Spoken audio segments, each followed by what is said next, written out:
we also have a Facebook group and a website with more details on the work that's being done. And we look forward to one other important mention. We also have offered course grants to faculty. Some of the classes are really remarkable. There's one that I talk about all the time. Tim Berg and Bill Anthus are teaching a class. They're both Pitzer, but it is Native American Studies, Geology, and Ceramics brought together, in which students will study the collection that is in the basement of bridges of Native American artifacts and learn more about the culture. Then learn about the geology in the hills, in the Padua Hills. Dig clay with, and this is the hive will furnish the shovels, and then transform it into ceramics with a point of view around how those things fit. So there are going to be a series of classes that we will help to facilitate, and we will help to share the space that we're so fortunate to have right next door. So enough about me, and enough about the Hive for now. It's my absolute honor to be invited to be here today, primarily to introduce Joan Lippincott. Joan is the Associate Executive Director of the Coalition for Networked Information. Coalition for Networked Information. So two different ways of collaborating that are very important. She's also, which is part of a joint program of the Association of Research Libraries and EDUCAUSE. Joan has been with the Coalition for Networked Information since 1990. So I was in my job, actually, at Fidelity Investments in 1990. That was when I joined Fidelity Investments in 1990. Many of you were also around in 1990. Think about the technology that existed in 1990 and how it's transformed from an era where there was an internet, but only a few scientists really knew what that meant, to the world today where we all have vast information at our thumb, that we sometimes click off when we just sit down without realizing it. So Joan had the great fortune to have lunch with Kevin and Joan today and to understand her vision for the upside and where libraries are heading and what the resource is. So she will be much better at describing that, but I think I left inspired by what places like this can do and how libraries can be formed and the creativity that is going to come out of this place and libraries more generally. So please join me in welcoming Joan Lippincott.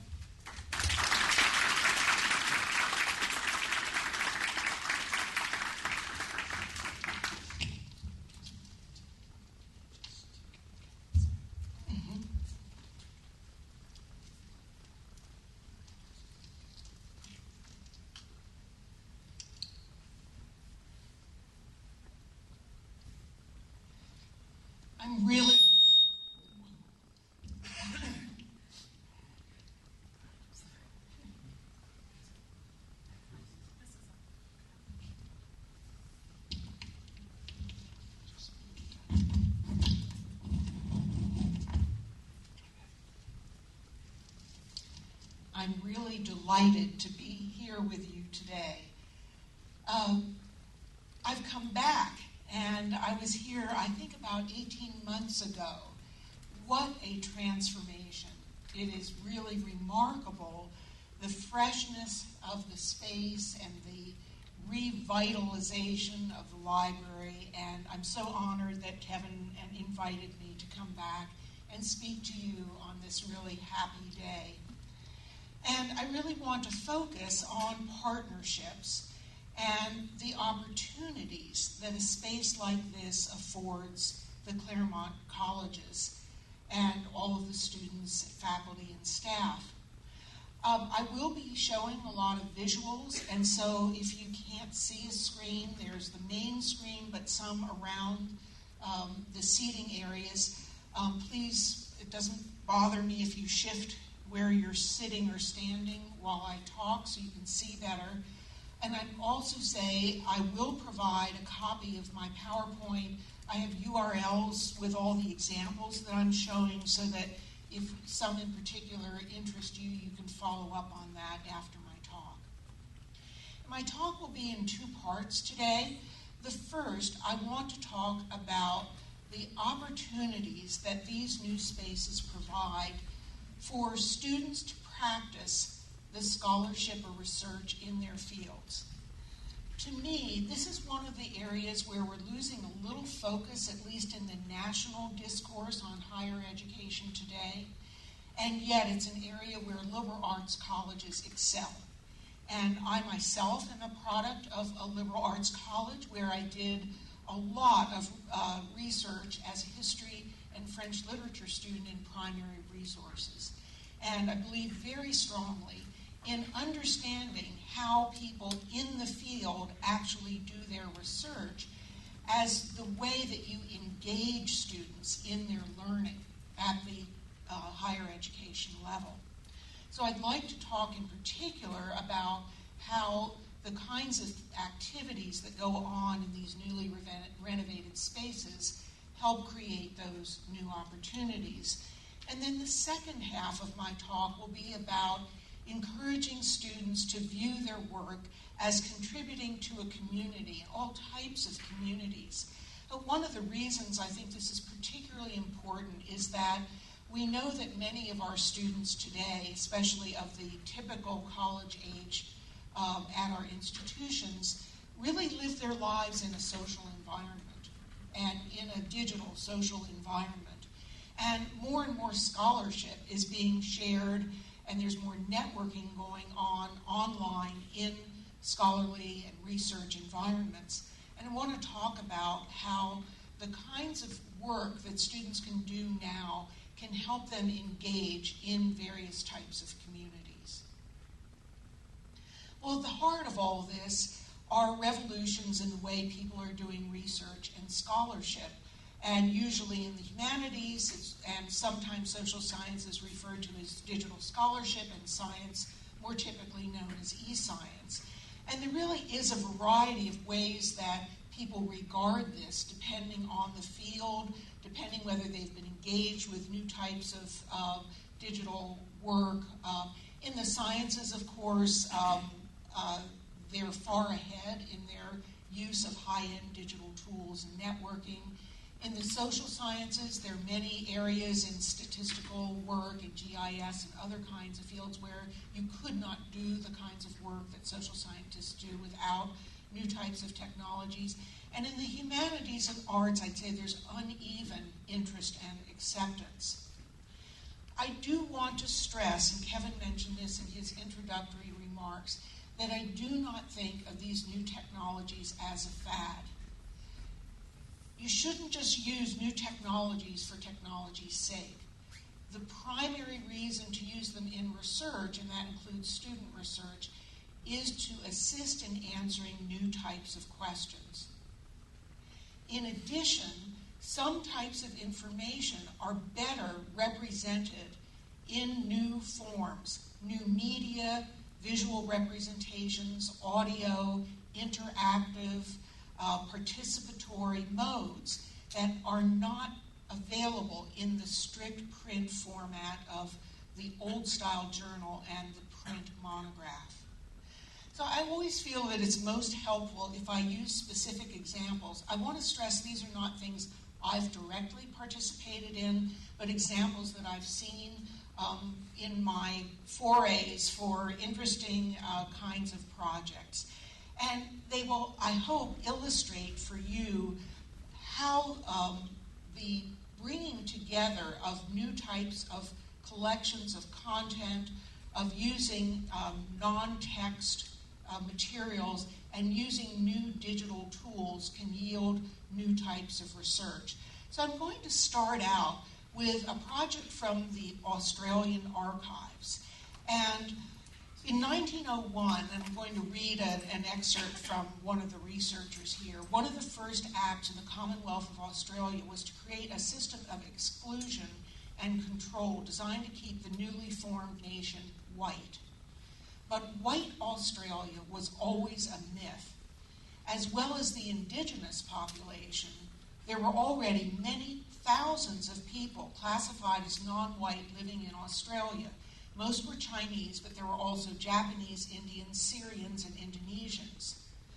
The administration of what became known as the White Australia policy created a huge volume of records, much of which is still preserved in the National Archives of Australia. These photographs are attached to certificates that non-white residents needed to get back into the country if they needed to travel overseas. There are thousands upon thousands of these certificates in the archives. And so this researcher, working with a partner, is helping to rewrite Australian Chinese history by overthrowing the stereotype of the culturally isolated Chinese man living a lonely, meager existence surrounded by gambling and opium dens. Okay, so he's testing the mythology, the underlying assumptions by actually looking at the data. But how is he doing this? This project called The Real Face of White Australia is an experiment, he writes. It uses facial detection technology to find and extract the photographs from digital copies of the original certificates made available through the National Archives of Australia collection database. What we ended up with was a new way of seeing and understanding the records, not as remnants of bureaucratic processes, but as windows onto the lives of people. All the faces are linked to copies of the original certificates and back to the collection database of the National Archives. So this is a finding aid that brings people to the front. So you can see that all of a sudden you have this new collection of data as photographs, as images that are now being analyzed through new types of software and tools in new ways to yield a better understanding of the actual circumstances in Australia in the early 1900s. And that's the kind of new questions that can be asked using digital collections and digital tools. My next example is a more traditional literary example. And this project, the Elizabeth Barrett Browning Project, is based at the University of North Dakota and directed by a professor, Sandra Donaldson, who in 2010 she was the editor of a 5-volume print edition of Elizabeth Barrett Browning's work. But she couldn't represent all that she wanted in those 5 print volumes. So this site presents all the versions of Browning's heavily revised poems that are difficult to represent in linear print format. These multiple interactive versions now on the web allow us to see online how Browning reworked her poems over time. So you could write this in a text and go step by step how Browning revised her poems, but how much more engaging and how much clearer it would be to actually follow this online in this interactive mode. Again, digitized content, new ways of representing information, and new tools to examine content. Faculty are incorporating use of digital resources in their projects, but sometimes a student will just take the initiative to do it him or herself. And I just was so intrigued. The Dean of Libraries at Brown University sent me a link to this article written by the faculty member that appeared in the New Yorker. This was about this faculty member's course at Brown University on encyclopedic writing from ancient times to the present. And the assignment early in the semester was for each student to write an encyclopedia entry mimicking Pliny's style in an entry on a contemporary topic, like someone did fast foods, for example, or other kinds of things that wouldn't have existed. So here's what happened. One student, Henry, a double major in computer science and math, approached the assignment differently. Rather than trying to imitate Pliny himself, he found a text version of the natural history on the internet, analyzed its 37 books using a natural language processing toolkit, and then wrote a computer algorithm that generated English sentences using the discovered features of Pliny's style. There are two things, though, of which I was certain. He went on to say he hesitated a minute, and then he put an A in his grade book. And then he went on and he said, there are two things, though, of which I was certain. First, a machine guided by an undergraduate had taught me something new about the expository style of an ancient Roman natural historian. Second, I had to hire Henry. And I just loved this because even though this faculty member actually was conversant with digital tools, the student in this case knew more. Now, I do want to emphasize, and I'll touch on this more later, that it's my belief, and I think many of the faculty and librarians in the room would concur, students actually are not expert in most technologies. Students are usually expert in social media technologies. They come to us with that. But it's a minority of students who come expert in the kinds of higher level technologies used in academic disciplines. This person was a double major in computer science, so that explains that. And there will be other students who are not computer science majors who are that's just what they do, and especially at places like the Claremont colleges, you attract students who have these deep interests and who are far ahead. But not all students are like that. But if you find them and you have some grant money or department money, hire them. Have them do the work with you or for you. So more and more tools are becoming available for analyzing large digital sets of digital content. Some of you may have heard of something called the HathiTrust, which is basically my way of describing it, is the scholarly version of the text in the Google Books project.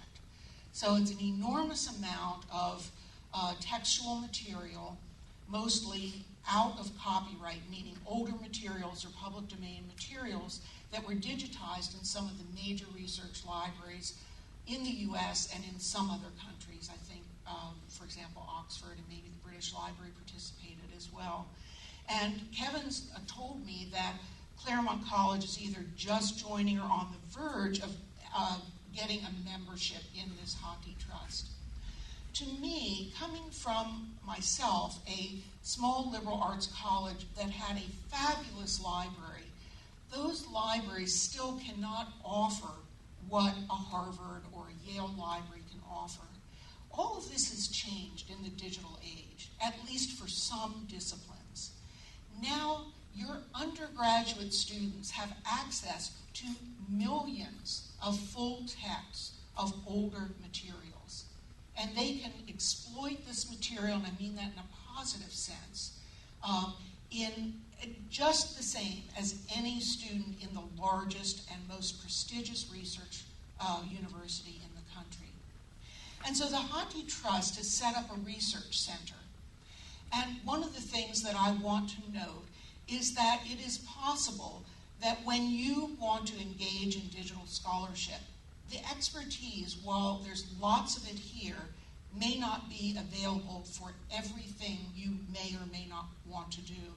But the staff here can connect you to services, expertise, etc. So the HathiTrust Research Center has a process, I believe it's a competitive process for researchers to say, I want to do some research using this collection. This is the kind of data I'm looking for. To be simplistic, I would say the first use or the development of the use of a word or a term throughout a set period of time, or how developing a visualization for the number of women fiction writers in a set time period, that kind of thing. And so they're developing specific kinds of tools to enable researchers to get the data out of this full text collection. And this will just grow over time, and more tools will be developed, and they'll become easier for people to use at their desktops rather than having to go through an intermediary. So in addition to the HathiTrust, another thing that Again, so much benefits students with in smaller colleges or other tremendous resources of digital collections, like the Digital Public Library of America. This actually isn't one public library. It's a portal through which you access collections from all around the country, and their text collections, archival and special collections, image collections, all kinds of things, often with a regional emphasis. And this one is on American theater in the Great Depression, for example. These are marvelous resources for students to use in their projects, and so different from just reading a couple of monographs and an article or two. I'm not suggesting throwing out the monographs and the articles. I truly am not. It's just, I think, you look at a theme like American theater, and having visuals and other kinds of materials is certainly going to enrich the student's experience. I also want to emphasize these collections are not just about the humanities. So Europeana, which actually preceded the Digital Public Library of America, is again a portal of collections in great European libraries. Most of these collections in Europeana and DPLA are not in copyright, okay, so that anyone can access these. And in this case, it's a biodiversity library exhibition with lots of links to different kinds of biodiversity topics. And the British Library Sounds Collection. And some of the subtopics of sounds are accents and dialects, sounds from environment and nature, oral history, art, literature, performance, and lots more. All of these materials are freely accessible, and you can imagine how useful they can be in certain types of research for asking new questions and for building student assignments in various courses around these kinds of new collections. And analyzing this data does require new tools. One of the things that we've noticed is how GIS, Geographical Information Systems or Services, are being used in more and more disciplines, especially in the humanities. This map, or set of maps, I find fascinating, partly because of the name of the project. It's called Invasion of America. And what it's showing is the European settlement pushing the Native American population out of their ancestral homes. And at the bottom of each map is a timeline, and you can just use your cursor and go to a particular year and just keep going, and you can see the gradual incursion and when some were just moved to other lands, when the reservations began and where they were, and those kinds of things. Again, this doesn't supplant reading about history, but it's such a clear illustration of what was going on in the time period that I think it just enriches both research and instruction. Or this project from the University of Oregon, which is called Archaeology and Landscape of Mongolia. So the researchers team goes to Mongolia over a several year period, and I think takes some students with the faculty leads. And they've created a website that has an image gallery, an interactive map collection showing the various sites that they're researching, as well as the text. One of the reasons I chose this example was the list of the people involved in this project. I don't know of any, reasonably sized digital project that is done by an individual. These are always done by teams. And so the faculty involved in this project were from art history and from geography, and they also involved about 7 people from the library with different types of expertise. So collaboration is not just in these kinds of projects within the institution, often with people with different types of expertise, but as one of our speakers mentioned in the remarks outside, it's among institutions, it's cross borders, cross disciplines, etc. All of these things are hallmarks of projects in the digital environment. Displaying the kinds of content that we use in research also requires new technologies. And some of these large screens, like the one you'll see in the digital Toolshed, help us look at information more carefully. This is actually a data visualization of a soil sample that was produced by the Smithsonian, but it's being used at Georgia State University by a researcher who's doing his own research but also working with a team of students. Or these visualizations at the North Carolina State University. They have a transportation research program. So the one on the left was involves some research by someone looking at highways, and the one on the right looks like a weather system map. And they actually use some of their data visualizations almost as art installations in the library, which I just love. So more and more libraries are creating programs for digital scholarship, which I think is a main component that the digital Toolshed will address, as well as the work in the Commons. And I want to emphasize, it's not about creating just a physical space. That's really just one component. I think all of these elements need to work together. Looking at new forms of scholarly communication, how we incorporate teaching and learning and students working alongside of faculty and researchers, using new technologies and tools, having the expertise available to use these new tools and to locate collections of content, negotiate licenses or intellectual property, and then the spaces. And more libraries are developing these kinds of programs because really the mission of the library has always been to support research and scholarship, so why not e-research and digital scholarship? It's just an extension of the mission. And it brings together both the technologies, which can be expensive, and I mean the hardware and some software, but the expertise to serve all campus constituencies, and in this case, all of the colleges. So you may have some very highly specialized facilities in various colleges or departments within the Claremont system, but many of them will be restricted only to the majors in that program or the people who belong to that college. And in addition, they don't have a staff to serve anyone who walks in the door. Libraries do. That is their mission. And some students will want to work with these technologies independently, not necessarily through coursework, and they can have that access in the library as well. So the second and shorter part of my talk, I'm going to discuss encouraging students to engage with communities.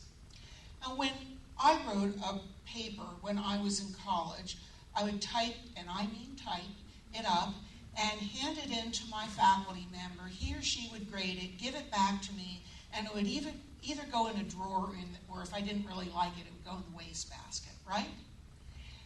Now, if students do work in the digital environment, some of the kinds of projects I'm going to show you, if they want to, they can share it with family, with potential employers, and it makes their work more visible. It makes them more excited about the kinds of products they are producing. But there are other ways of engaging with communities.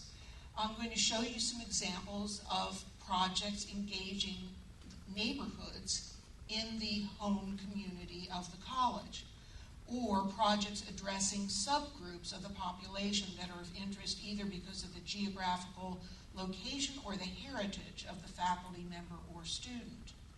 I also think there are great potential to do projects to engage with community or to understand community in study abroad programs.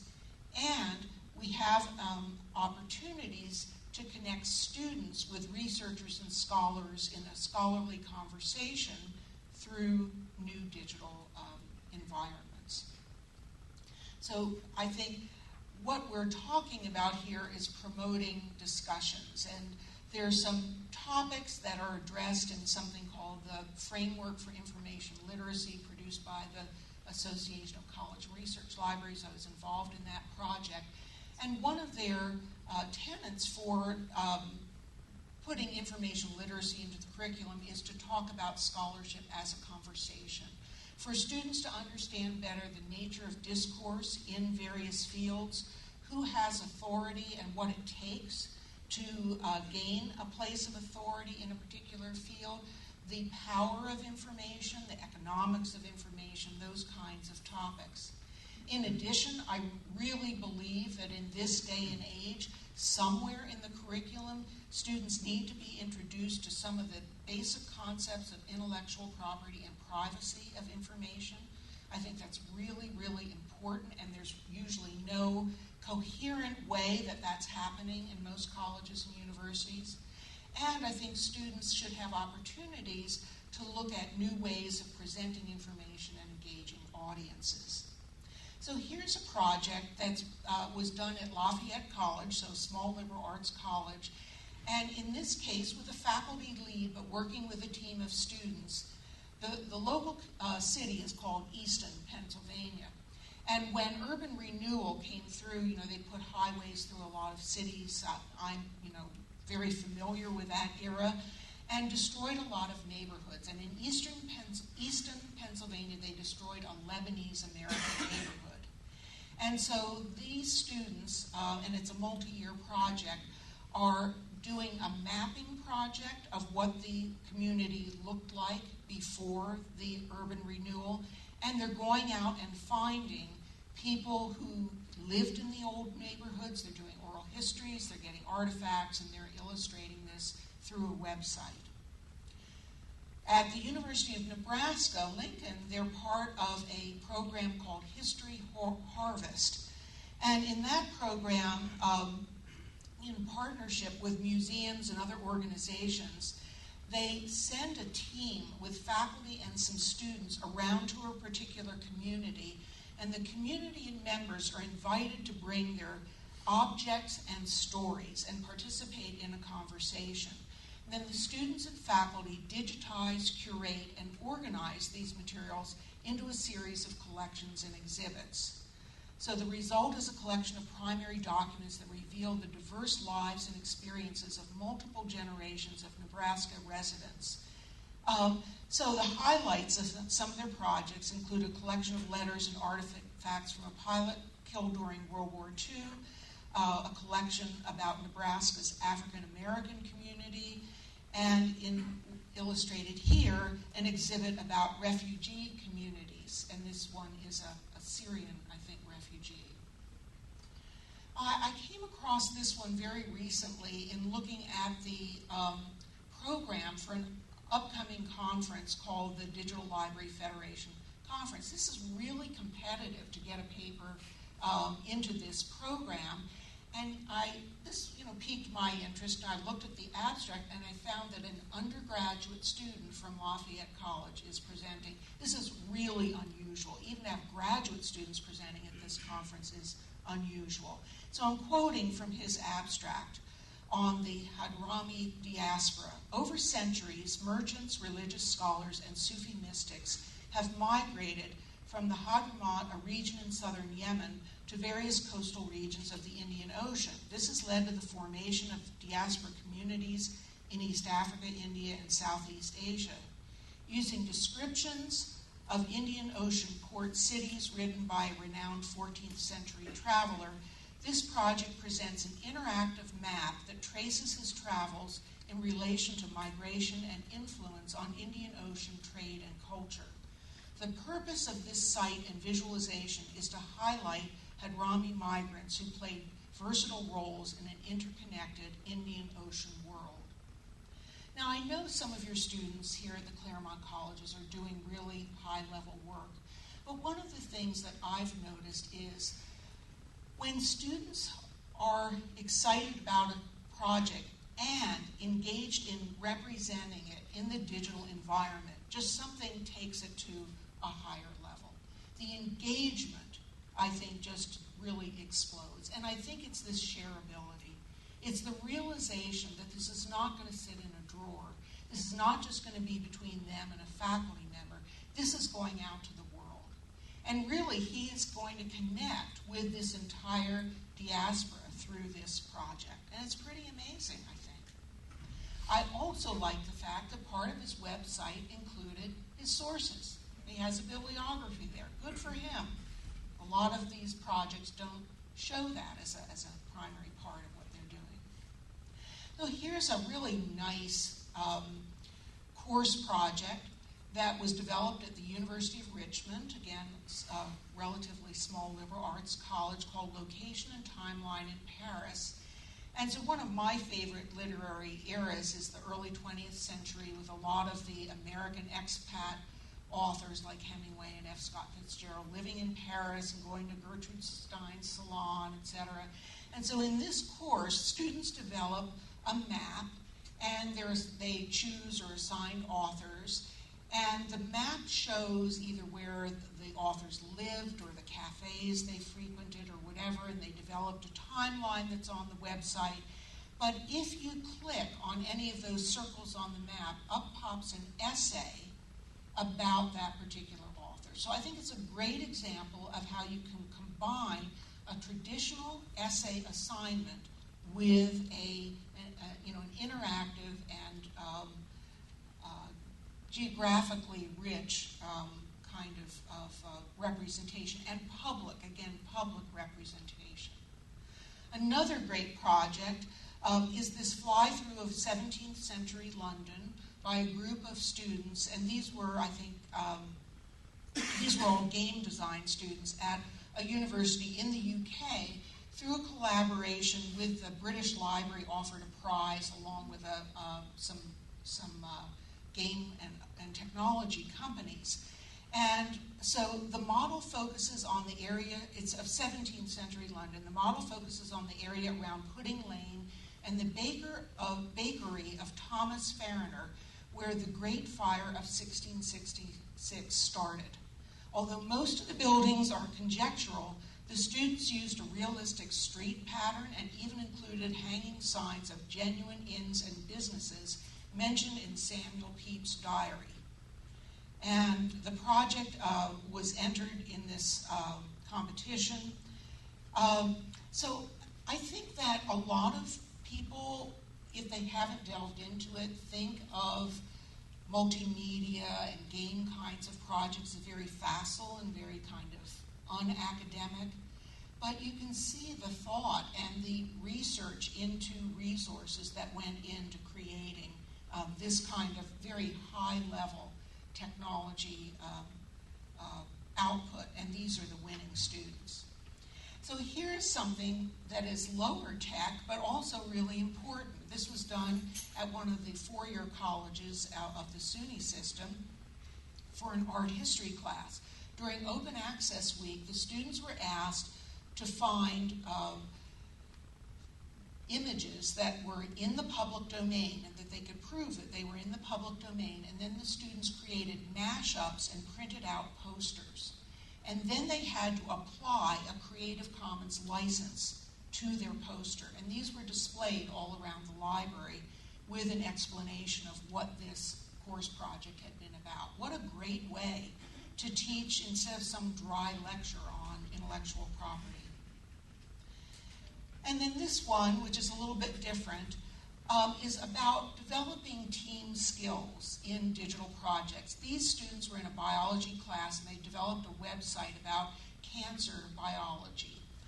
And, I looked at a few of these, and for example, one of the mammals, I can't remember if it was a walrus or whatever, it's like they have never found cancer in this mammal. And so why? What are the mechanisms that keep that animal from getting cancer? They don't know yet, but it's an intriguing question. Anyway, here's what one of the students had to write from Virginia Tech. I hate working in groups. And as a biology major, I had never experienced a class so revolved around group work, said this person, a senior majoring in biological sciences. As the semester went on through cancer biology, became less of a class and more of a life experience for me. I realized I could actually be interested in what I was learning. That's one of the saddest sentences I've read about a senior ever. And rather than just learning it to get a good grade on an exam, I found out about the importance of cooperating well with others and working as a team for the betterment of other team members employees and clientele, not just myself. So these are the kinds of technology skills, group and team skills, use of digital tools, use of technologies, exploration of content, such rich rewards from some of these kinds of projects. But you can't just say, oh, let's assign a student a project. You need things like workshops, which the staff here at the library and at other venues on campus will offer. You may, in time, or you may have one already somewhere on campus, offer some kind of summer institute. This is a data science for the Social Good Institute that's offered at the University of Washington, but open to other students. It's very competitive, but open to undergraduates as well as graduates. And the students use a large data set that's related to some community project and do a project with an organization. And they have funding from Microsoft and someone else for that. And I know we have an Occidental contingent, shout out to them. And so one of the ways that they're integrating digital technologies and digital scholarship into the curriculum is by adding as an option a 1 credit, I believe, digital lab onto some humanities classes. So just as in science you'd have the extra credit for your science labs, you would have an extra credit for digital labs. And I know here you'll be starting some credit courses. I believe they have them also at Occidental and a number of other institutions focusing on usually digital humanities or digital scholarship. Use of graduate fellows can be very helpful, and I know while you don't have a huge contingent of graduate students here, may be a way to extend the kinds of offerings that you provide. And the facilities are important, so ways to get access to the tools, the technologies, and the expertise. This is one at McMaster in Canada. This is the Duke University very recently developed digital scholarship center called the EDGE. At my organization, the Coalition for Networked Information, we've developed a lot of resources on this topic, and so I'll just mention that we have things available if you want to visit our website. So to finish, I just want to ask you to consider very carefully, will every Claremont College's student have some type of digital scholarship or e-science experience? Is this a goal for you? If it is, careful planning is needed. It won't just happen by chance. Every program needs to think about where this kind of experience might fit into the curriculum for that program. And you don't have to develop it on your own for the faculty members that are present here. The kinds of partnerships that are available through faculty librarian partnerships and many others on campus can help build this integrated experience for students. Thank you very much. It's an honor to be here with you today.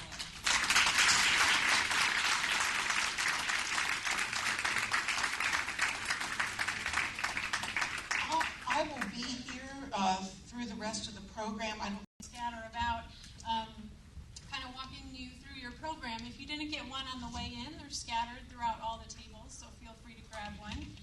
We have our new Claremont College's library brand logo, which you are seeing everywhere. If you're interested how we got here, what this means, there's a didactic right over here by our big logo on the wall. I want to point your attention to 4:30 to 6 is pretty open to wander around and actually engage in the back of your program. We do have a couple fun games going on. Basically, if you wander around and talk to everybody here, they'll give you a different colored sticker and you can enter to win an iPad. So we do have an iPad for a student and a faculty member. So if you happen to do that, I'm going to be right in the middle of the floor. Just come back and find me and I'll collect that. You don't have to be here to win. So we will call and contact you after 6 today. But before you scatter around and start wandering throughout, if you are interested in the game, there's just going to be a 10-minute speech in the digital Toolshed by Ashley Sanders, our digital humanities coordinator, and Craig Dietrich, our director of the digital studio here in the library.